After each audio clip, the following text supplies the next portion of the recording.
देखिए आज हम लेसन नंबर 2 कक्षा 9 सामाजिक विज्ञान के उपविषय भूगोल में लेसन नंबर 2 अर्थात पाठ 2 भारत का भौतिक स्वरूप लेकर के आए हैं। अभी इससे पहले हमने आपको पाठ 1 पढ़ाया था भूगोल में, भारत आकार और स्थिति। आज हम पाठ 2 शुरू करेंगे। तो इससे पहले हम कुछ जानकारी आपको देना चाहते हैं कि भारतीय जो भूभाग है उसका भौगोलिक जो विभाजन हुआ है, ये भौगोलिक स्थिति अलग अलग क्यों है।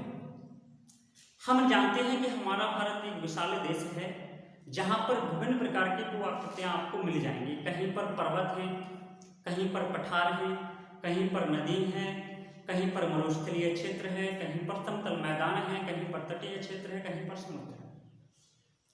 तो इसका कारण क्या है, ऐसा क्यों कि हमारी जो स्थल आकृति है वो भिन्न भिन्न है, या कह सकते हैं हमारा जो भारत है वो विभिन्न भू आकृतियों से मिलकर के बना हुआ है। तो देखिए हमारी जो पृथ्वी है, पृथ्वी की ऊपरी जो परत है जिसको हम भूपर्पटी कहते हैं, भूपर्पटी लिख देते हैं, भूपर्पटी जो हमारी भूपर्पटी है, भूपर्पटी का मतलब है धरातल का यही हिस्सा जिस पर हम खड़े हुए हैं। ये विभिन्न प्रकार की 7 छोटी बड़ी प्लेटों से मिलकर के बना हुआ है जिनमें गति होती है। गति के कारण ही इनमें ऊपर और अंदर की ओर दबाव होता है। किनमें? प्लेटों में।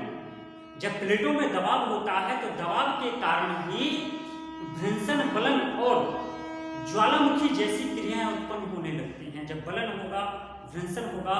अब किस स्थिति में होता है? जब प्लेटें हैं, जैसे मान लीजिए ये प्लेटें हैं हमारे भूपर्पटी की, अगर इनमें एक दूसरे के आमने सामने आ रहे हैं, कभी कभार स्थिति ऐसी बनती है कि विपरीत दिशा में जाती हैं, कभी स्थिति ऐसी भी बन जाती है कि दोनों प्लेटें एक समान दिशा में चल रही होती हैं, अर्थात ये और ये समांतर दिशा में चल रही होती हैं। इस प्रकार से इनमें गति होती रहती है। इन प्लेटों की गति के कारण ही हमारे धरातल का जो भौतिक स्वरूप है, या कह सकते हैं भौगोलिक विभाग है या भौगोलिक विभिन्नताएं हैं, इन्हीं के कारण ये भौगोलिक विभिन्नताएं हैं प्लेटों की गति के कारण। ये प्लेट विवर्तनिकी का सिद्धांत है, याद रखना है। प्लेट विवर्तनिकी का सिद्धांत ही हमने आपको ये बताया था, प्लेट विवर्तनिकी का सिद्धांत, जो कि हमारे प्लेटों में गति होती है। गति के कारण बलन, घर्षण और ज्वालामुखी जैसे क्रियाएं होने लगती हैं। अब आता है अपना लेसन का मुख्य हिस्सा। अभी तो हमने आपको कुछ जानकारी दी थी, जो जानकारी बेसिक जानकारी थी। अब जो लेसन में मुख्य रूप से है उसके बारे में हम देखते हैं। तो हम सबसे पहले देखते हैं भारत भूभाग का भौगोलिक विभाजन। हम ये देखते हैं कि हमारा जो भारत है इसका भौगोलिक क्षेत्र को 6 भागों में बांट दिया। सबसे पहले है हिमालय पर्वत श्रृंखला, दूसरा आता है उत्तर का विशाल मैदान या उत्तरी मैदान कह सकते हैं, अगला आता है प्रायद्वीपीय पठार, फिर अगला आता है भारतीय मरुस्थल या मरुस्थलीय क्षेत्र, अगला आता है तटीय मैदान और अगला आता है द्वीप समूह।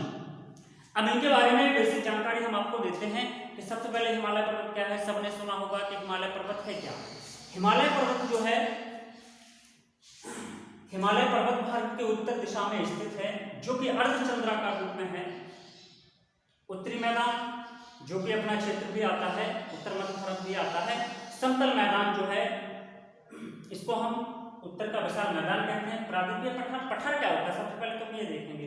देखिए पर्वतों से नीचे और धरातल से ऊपर उठे हुए भाग को हम पठार कहते हैं। मरुस्थलीय क्षेत्र, रेतीले जो क्षेत्र होते हैं उनको मरुस्थलीय क्षेत्र कहते हैं। तटीय मैदान, समुद्र के किनारे का जो स्थलीय क्षेत्र होता है उसको हम तटीय मैदान कहते हैं। द्वीप समूह क्या है?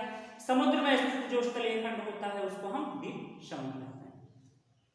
अब आता है सबसे पहला पॉइंट पढ़ेंगे हम हिमालय पर्वत श्रृंखला। तो देखिए हिमालय पर्वत श्रृंखला को भी 3 भागों में बांटा गया।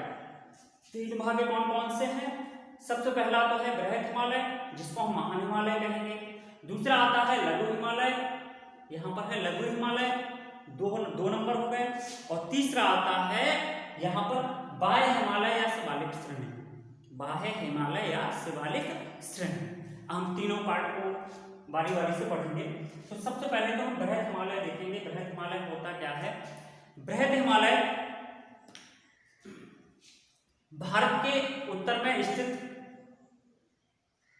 या कह सकते हैं जो हिमालय पर्वत है भारत के उत्तर में स्थित है, उसमें जो पर्वत श्रेणियां या हिमालय का जो भाग जो 6000 मीटर से भी 6000 मीटर लिखा भी है हमने आपको, ये लिखा है 6000 मीटर, 6000 मीटर से अधिक ऊंची पर्वत श्रृंखलाएं जो होती हैं उनको हम बृहद हिमालय के भाग में लाते हैं, या कह सकते हैं बृहद हिमालय को बोलते हैं। तो हिमालय पर्वत का ऐसा भाग जो कि 6000 मीटर से भी अधिक ऊंचाई पर होता है उसको हम बृहद हिमालय बोलते हैं। यह जो बृहद हिमालय है वो क्रोड ग्रेनाइट से मिलकर के बना हुआ है, अर्थात हम कह सकते हैं जो पर्वत चोटियां 6000 मीटर से भी ऊपर ऊंची हैं या 6000 मीटर से भी अधिक ऊंची हैं, वो पर्वत चोटियों में क्रोड ग्रेनाइट सेल लगा हुआ है, या कह सकते हैं क्रोड ग्रेनाइट सेल से ही ये पर्वत चोटियां बनी हुई हैं। इन पर्वत चोटियों में ज्यादा ऊंचाई अत्यधिक होने के कारण या अत्यधिक ऊंचाई होने के कारण ये पूरे साल भर बर्फ से ढकी रहती हैं या बर्फ से आच्छादित रहती हैं। इनमें सबसे महत्वपूर्ण पर्वत चोटी है जो कि आपने सुना होगा, बृहद हिमालय के क्षेत्र में या बृहद हिमालय में सबसे ऊंची जो पर्वत चोटी है वो है, सबको पता होगा, बहुत सरल भी है, जनरल नॉलेज के क्वेश्चन में भी आपने पढ़ा होगा। सबसे ऊंची जो पर्वत चोटी है वो है माउंट एवरेस्ट। कौन सी है? Mount Everest. Mount Everest Nepal में स्थित है। इसकी ऊंचाई 8848 मीटर है। ये पर्वत जो भी चोटियों की ऊंचाई दी है वो मीटर में है, सभी मीटर में दी हुई है। तो इसकी सबसे ऊंची पर्वत चोटी कौन सी है? Mount Everest. याद रखना है, ऑब्जेक्टिव में आता है कई बार कि हिमालय की, या कह सकते हैं भारत मतलब विश्व की, ठीक, सबसे ऊंची पर्वत चोटी। तो सबसे ऊंची पर्वत चोटी है माउंट एवरेस्ट जो 8800 मीटर ऊंची है, नेपाल में स्थित है। इसके बाद भी कई और पर्वत चोटियां हैं, जैसे कंचनजंगा है। कंचनजंगा 8598 सिक्किम में है। एक चीज हम आपको और बता देते हैं, देखिए सबसे पहले माउंट एवरेस्ट है। माउंट एवरेस्ट में सबसे ऊंची पर्वत चोटी होगी। इसके बाद हम आपको, इसमें लिखा नहीं है, हम आपको एक चीज और बताते हैं, भारत की अगर कभी कभार आ जाता है सबसे ऊंची पर्वत चोटी कौन सी है, तो किताबों में जो दिया गया है वो ये है कि भारत की सबसे ऊंची पर्वत चोटी गॉडमन ऑस्टी, जिसे हम K2 कहते हैं, K2 जो कि जम्मू कश्मीर पीओके में स्थित है, 8612 मीटर उसकी ऊंचाई है। अगला आता है कंचनजंगा जो कि सिक्किम में है, 8598 मीटर। ये भारत में ही स्थित है, जबकि जो हमने आपको 8611 बताया था वो पीओके में है, पाक अधिकृत कश्मीर में स्थित है, पीओके में K2। इसके बाद 8598 जो कंचनजंगा है वो सिक्किम में, ये भारत में ही स्थित है, सिक्किम में। अगला आता है धौलागिरी 8167 नेपाल में स्थित है पर्वत चोटी। ये सभी पर्वत चोटियां बृहद हिमालय में स्थित हैं, 6000 मीटर से सब ऊंची हैं। अन्नपूर्णा ये 8091 मीटर नेपाल में है। नंदा देवी 7817 उत्तराखंड में स्थित है। ये महत्वपूर्ण पर्वत चोटियां हैं, ऑब्जेक्टिव में और अति लघु में ये पर्वत चोटियां आ जाती हैं। अब आता है लघु हिमालय क्या है। देखिए लघु हिमालय ये 4500 मीटर तक की जो ऊंचाई की पर्वत चोटियां हैं उनको लघु हिमालय में गिना जाता है। ये लघु हिमालय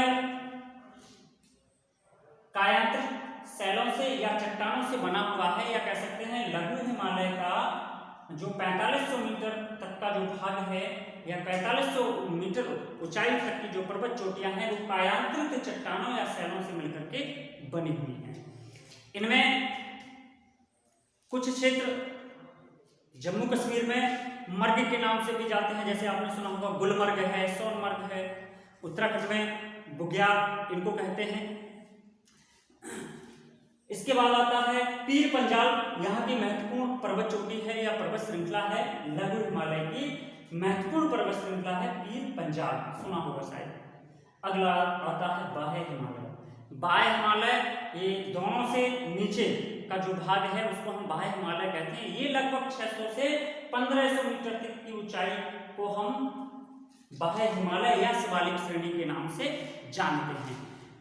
जिस प्रकार इसकी जो पर्वत चोटियां हैं या कह सकते हैं कि इसका जो भाग है वो जलोढ़ अवसादों से मिलकर के बना हुआ है, जहां पर घास के कुछ तटीय क्षेत्रों, इसके धरातली मतलब तटीय क्षेत्र में या कह सकते हैं बाह्य हिमालय के किनारे वाले जो क्षेत्र हैं उन पर कुछ घास के मैदान भी मिलेंगे और कुछ हिस्सों